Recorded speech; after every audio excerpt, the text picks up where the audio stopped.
Okay, this is a very quick video about clearing errors. And what I mean by that is just not showing errors rather than supposing clearing. It's probably the wrong word to be using. But what often happens is you'll find a spreadsheet where people have got predetermined formulas based on values that maybe haven't been entered yet, or maybe are producing an error. And then you've got all these horrible error.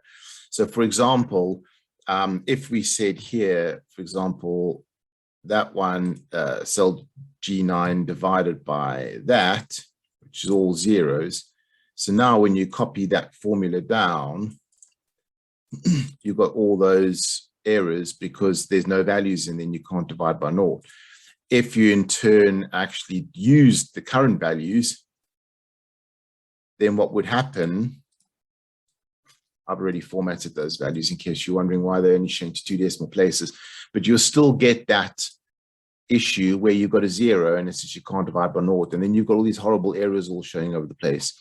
The easiest way to fix that is just simply to use the if error formula. So whatever your original formula was, put if error at the beginning with open brackets, and then just do the comma in a space, and then say, what do you do if it's an error? Simply return blank, and that's how you tell it to return blank. You put the two little speech commas in right one after the other, and then close the brackets. Now, it shows a blank space where you had the error previously, and it just makes your spreadsheets neater and tidier. Now, in this case, we're just doing the divide by, so that technically is an error. But some cases, what you may have is you might just have blank data that you haven't entered yet, and because you've got the formula put in, it's got all these error all over the place, and it just looks untidy and unsightly and difficult to understand, really. So just by using that if error, you just clear all those ones that result in an error, and it looks so much neater and tidier.